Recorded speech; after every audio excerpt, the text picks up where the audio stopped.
Myself, Dr. Manju Meena, Assistant Professor in Chemistry from Government College, Kota. अब तक हमने विभिन्न प्रीवियस लेक्चरों में एनएमआर स्पेक्ट्रोस्कोपी का अध्ययन किया है। उसमें हमने देखा कि किसी यौगिक के एनएमआर स्पेक्ट्रम से उसमें विद्यमान प्रोटॉनों के प्रकार, उनकी प्रकृति एवं उनके निकटवर्ती समूह की प्रकृति की जानकारी प्राप्त हो जाती है, जिससे उस यौगिक की संरचना का अनुमान सहजता से लगाया जा सकता है। अतः उसे स्पष्ट करने के लिए हम आज कुछ उदाहरण लेकर इसको समझ रहे हैं। फर्स्ट उदाहरण है कि एक कार्बनिक यौगिक का अणुसूत्र C2H3Br3 है। इसके एनएमआर स्पेक्ट्रम में निम्न संकेत प्राप्त होते हैं। डेल्टा 4.1 पर एक डबलेट और डेल्टा 5.1 पर ट्रिपलेट प्राप्त होता है। तो यौगिक की संरचना प्रस्तावित कीजिए। इसको हम निम्न प्रकार से हल कर सकते हैं कि हम क्वेश्चन में देख रहे हैं कि एनएमआर स्पेक्ट्रम में दो संकेत मिल रहे हैं, अतः इसमें कितने हाइड्रोजन होंगे? 2 हाइड्रोजन परमाणु उपस्थित होंगे। दोनों संकेतों में से एक तो डबलेट है तो दूसरा ट्रिपलेट, अतः यौगिक में एक तो CH2 समूह होना चाहिए और दूसरा CH समूह होना चाहिए, जो कि एक दूसरे के निकटवर्ती होने चाहिए। रासायनिक शिफ्ट के उच्च मान दर्शाते हैं कि प्रोटॉनों का तीव्र विपरिरक्षण हो रहा है, अतः CH2 समूह के साथ एक Br और CH समूह के साथ 2 Br परमाणु जुड़े होने चाहिए। अतः उपयुक्त तथ्यों के आधार पर इसकी संरचना निम्न होगी: Br CH2 CH Br2। CH2 के निकटवर्ती CH है, अतः यहाँ CH2 पे डबलेट होगा। इसी प्रकार CH के निकटवर्ती CH2 है, तो 2 + 1 बराबर ट्रिपलेट हमें प्राप्त होता है। सेकंड उदाहरण है अणुसूत्र C2H4Br2 के संभावित समअवयवों की संरचना लिखिए और बताइए कि एनएमआर स्पेक्ट्रोस्कोपी के आधार पर इनकी पहचान किस प्रकार से की जा सकती है।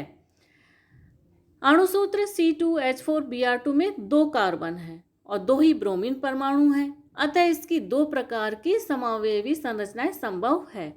फर्स्ट, जिसमें नज़दीक या निकटवर्ती कार्बन पर एक एक ब्रोमीन परमाणु जुड़ा हुआ हो, एथिलीन ब्रोमाइड। सेकंड है जिसमें एक ही कार्बन पे दोनों ब्रोमीन परमाणु जुड़े हुए हों।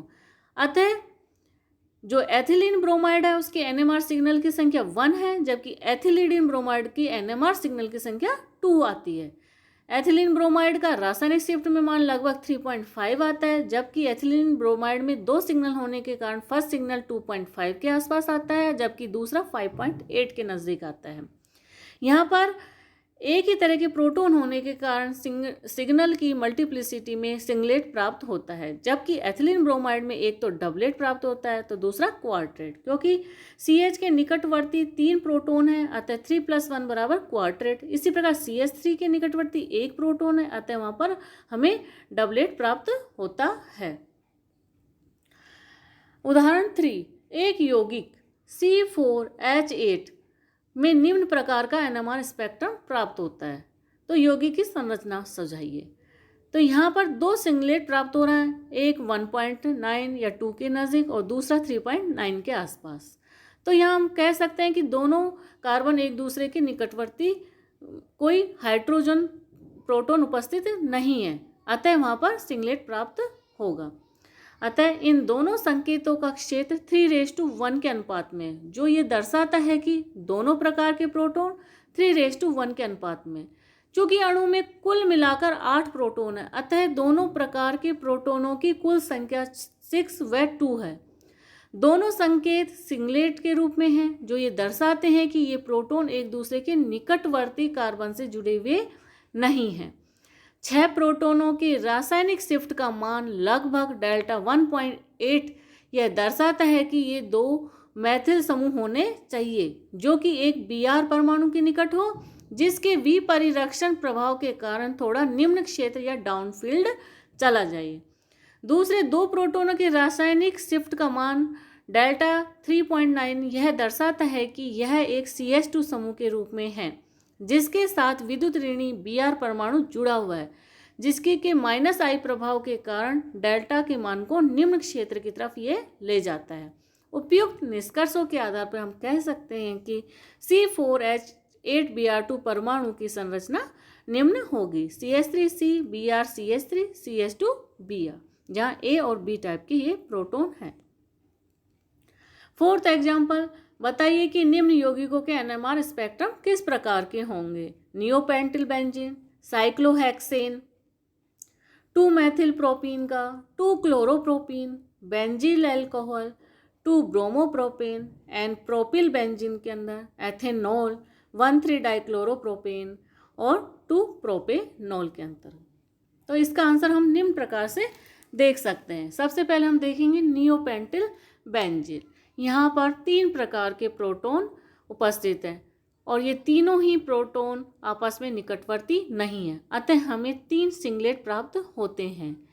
ए प्रोटॉन का सिंगलेट में 9 हाइड्रोजन परमाणु उपस्थित हैं, बी टाइप में 2 प्रोटॉन उपस्थित हैं और सी वाले में 5 प्रोटॉन उपस्थित हैं।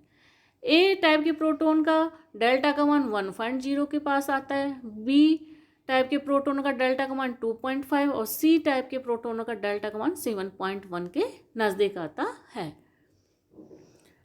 अब सेकंड देखें साइक्लोहेक्सेन। यहाँ हम देख सकते हैं कि इसके सारे कार्बन पे उपस्थित प्रोटॉन समान प्रकार के हैं, अतः इसके NMR स्पेक्ट्रम में केवल एक लंबा सिंगलेट संकेत होगा। लेकिन यदि साइक्लोहेक्सेन का NMR स्पेक्ट्रम 0 डिग्री सेंटीग्रेड पे ले तो हमें 2 संकेत प्राप्त होंगे, क्योंकि उस समय इसके कुर्सी संरूपण में 2 प्रकार के हाइड्रोजन परमाणु होंगे, क्रमशः अक्षीय तथा दूसरा भूमध्य, और कम ताप के कारण इसके कुर्सी व नाव रूप या संरूपण एक दूसरे में परिवर्तित नहीं होते हैं। अतः हमें यहाँ पर 0 डिग्री सेंटीग्रेड पर साइक्लोहेक्सेन में 2 सिंगलेट प्राप्त होते हैं। थर्ड उदाहरण हम देखें, 2 मेथिल प्रोपीन में 2 प्रकार के प्रोटॉन उपस्थित हैं, अतः इसके NMR स्पेक्ट्रम में 2 सिंगलेट प्राप्त होंगे। फर्स्ट सिंगलेट 1.0 के पास में और दूसरा बी टाइप के प्रोटॉन में डेल्टा का मान 1.9 आएगा, क्योंकि यहाँ पर कार्बन CH2 के निकटवर्ती कार्बन जो है उस पर कोई प्रोटॉन उपस्थित नहीं है, अतः सिंगलेट प्राप्त होता है। इसी प्रकार ए टाइप के प्रोटॉन में भी कार्बन पर कोई प्रोटॉन उपस्थित नहीं है, इस कारण ए टाइप के प्रोटॉन पे भी सिंगलेट प्राप्त होता है। फोर्थ उदाहरण देखें, इसमें 2 क्लोरोप्रोपीन, इसमें 2 प्रकार के प्रोटॉन हैं, लेकिन एक कार्बन से जुड़े हुए दोनों समूह की प्रकृति भिन्न होने के कारण CH2 समूह के दोनों प्रोटॉनों का रासायनिक प्रभाव भी भिन्न हो जाते हैं और वे दोनों भी अलग अलग संकेत देते हैं और उसका NMR स्पेक्ट्रम निम्न प्रकार प्राप्त होता है। ये ए टाइप का प्रोटॉन है, ये बी प्रोटॉन है और ये सी प्रोटॉन। ए प्रोटॉन के नज़दीक या निकटवर्ती कार्बन पर कोई हाइड्रोजन परमाणु उपस्थित नहीं है, अतः ये सिंगलेट दर्शाता है और डेल्टा का मान 1.5 आता है। यहाँ पर 3 प्रोटॉन उपस्थित हैं। बी प्रोटॉन के निकटवर्ती कार्बन पर एक हाइड्रोजन परमाणु उपस्थित है, अतः यहाँ पर 1 + 1 बराबर डबलेट प्राप्त होगा और प्रोटॉन यहाँ पर 1 है और जो कि डेल्टा का मान यहाँ आता है 4.6 के नज़दीक डबलेट प्राप्त होता है। सी टाइप के प्रोटॉन पर भी एक निकटवर्ती कार्बन पर या इसके नज़दीक एक प्रोटॉन उपस्थित है, अतः यहाँ भी एक डबलेट प्राप्त होता है युग्मन के कारण, अतः इसका मान डेल्टा बराबर 5.6 प्राप्त होता है। Cl के विपरिरक्षण प्रभाव के कारण ही ये मान थोड़े डाउनफील्ड की तरफ हमें प्राप्त होते हैं। बेंजील अल्कोहल, बेंजील अल्कोहल में NMR स्पेक्ट्रम निम्न प्रकार से प्राप्त होता है। यहाँ पर 3 प्रकार के प्रोटॉन उपस्थित है, फेनिल समूह है, दूसरा CH2 और हाइड्रोक्सिल प्रोटॉन। जो ए या फेनिल समूह है उसमें जो 5 प्रोटॉन उपस्थित हैं वो सिंगलेट दर्शाते हैं, क्योंकि उनके निकटवर्ती कार्बन पर कोई प्रोटॉन उपस्थित नहीं है और डेल्टा का मान यहाँ पर 7.1 आता है। बी टाइप के प्रोटॉन पर उसके नज़दीक एक प्रोटॉन उपस्थित होने का ये डबलेट दर्शाता है और डेल्टा का मान 5.6 आता है। सी टाइप के या हाइड्रोक्सिल प्रोटॉन पर एक ट्रिपलेट आता है, क्योंकि इसके निकटवर्ती कार्बन पर 2 प्रोटॉन उपस्थित हैं, अतः यहाँ पर 2 + 1 बराबर ट्रिपलेट प्राप्त होगा और डेल्टा का मान 4 के नज़दीक प्राप्त होता है। 2 ब्रोमोप्रोपेन, यहाँ पर 2 प्रकार के प्रोटॉन हैं, 1 ए टाइप का और ये दूसरा बी टाइप का।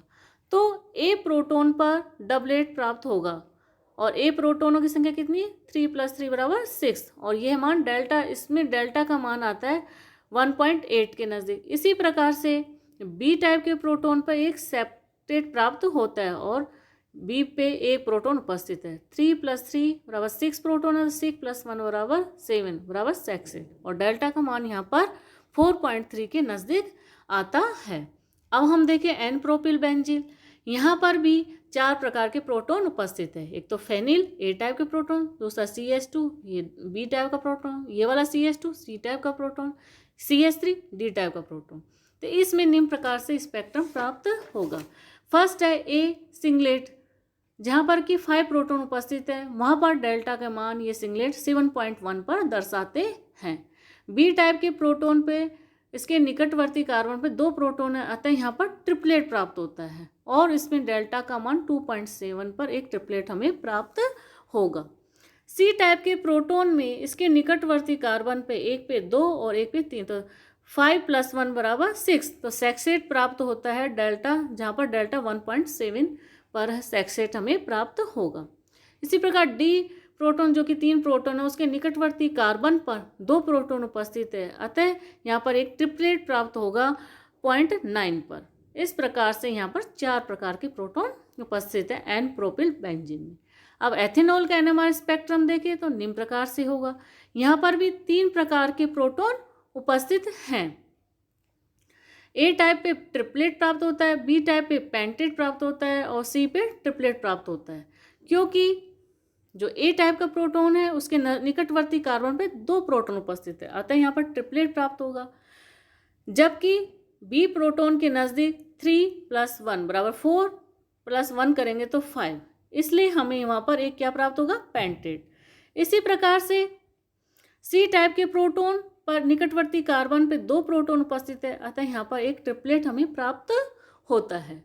अब हम देखें 1,3 डाइक्लोरोप्रोपेन के अंतर्गत, तो इसके एनएमआर स्पेक्ट्रम में हमें 2 प्रकार के सिग्नल प्राप्त होते हैं, ए प्रोटोन और ये बी प्रोटोन। जो ए टाइप के प्रोटोन है उनकी संख्या कितनी है 4 और बी टाइप के प्रोटोन की संख्या कितनी है, तो रेशो होगा 2:1।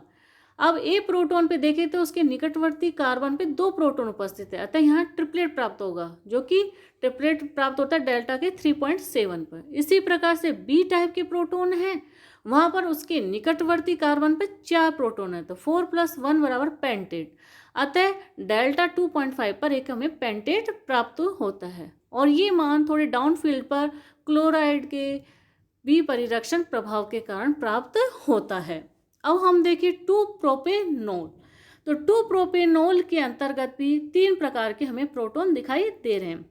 ये CH3 CH3 वाले ए टाइप के प्रोटोन, CH बी टाइप और OH सी टाइप प्रोटोन। हम देखें कि ए टाइप प्रोटोन की संख्या कितनी है 6, बी टाइप के प्रोटोन की संख्या 1 और सी टाइप के प्रोटोन की संख्या 1। अब ए टाइप के प्रोटोन के निकटवर्ती कार्बन पे एक प्रोटोन उपस्थित है, अतः यहाँ 1 + 1 = डबलेट प्राप्त होगा। इसी प्रकार से बी टाइप के प्रोटोनों पर नज़दीक पर 3 3 और यहाँ H, तो यहाँ पर एक मल्टीप्लेट हमें नज़र आएगा। इसी प्रकार के सी टाइप के प्रोटोन के निकटवर्ती कार्बन पर एक प्रोटोन है, अतः यहाँ पर क्या आएगा हमें डबलेट। जो ए टाइप के प्रोटोन का डबलेट है वो हमें 1.1 डेल्टा पे प्राप्त होता है। बी टाइप के प्रोटोनों का मल्टीप्लेट डेल्टा 3.7 पे प्राप्त होता है, जबकि सी टाइप के डबलेट का डेल्टा = 4.5 पे हमें प्राप्त होता है। एग्जाम्पल 5, इसके अंतर्गत अगर हम देखें यौगिक का अणुसूत्र क्या है C10H13Cl, तो इन निम्न आंकड़ों की सहायता से इसकी संरचना सुझाइए। फर्स्ट है सिंगलेट, डेल्टा = 1.57 जहाँ पर 6 प्रोटोन उपस्थित है। दूसरा सिंगलेट प्राप्त होता है हमें 3.07 डेल्टा पर, तो और वहाँ पर 2 प्रोटोन उपस्थित है। तीसरा सिंगलेट हमें प्राप्त होता है डेल्टा 7.27 पर और वहाँ पर कितने प्रोटोन उपस्थित हैं 5 प्रोटोन, अतः हमें ये 3 सिंगलेट दर्शा रहा है। अतः अणु में कितने प्रकार के प्रोटोन उपस्थित हैं 3, और जिनमें कोई भी एक दूसरे के निकटवर्ती नहीं है, क्योंकि हमें यहाँ सिर्फ सिंगलेट प्राप्त हो रहे हैं। 6 प्रोटोन के डेल्टा 1.57 मान दर्शाते हैं कि अणु में Cl के समीप 2 मैथिल समूह हैं। 2 प्रोटॉन के डेल्टा 3.07 मान दर्शाता है कि इलेक्ट्रॉन आकर्षित करने वाले समूह के साथ एक CH2 समूह की उपस्थिति दर्शाते हैं। 5 प्रोटॉन के डेल्टा के मान 7.27 का मान एक बेंजीन वलय की उपस्थिति दर्शाता है। अतः उपयुक्त निष्कर्षों के आधार पर यौगिकों की संरचना निम्न प्रकार होनी चाहिए। यहाँ हमने बेंजीन वलय पे और इस प्रकार से प्रोटॉन उपस्थित होंगे। इस प्रकार हम देखते हैं कि कार्बनिक यौगिकों की संरचना ज्ञात करने में NMR स्पेक्ट्रोस्कोपी एक अत्यंत महत्वपूर्ण साधन उपलब्ध कराती है और इसके आधार पर हम यौगिकों की संरचना का निकाल सकते हैं। Thank you.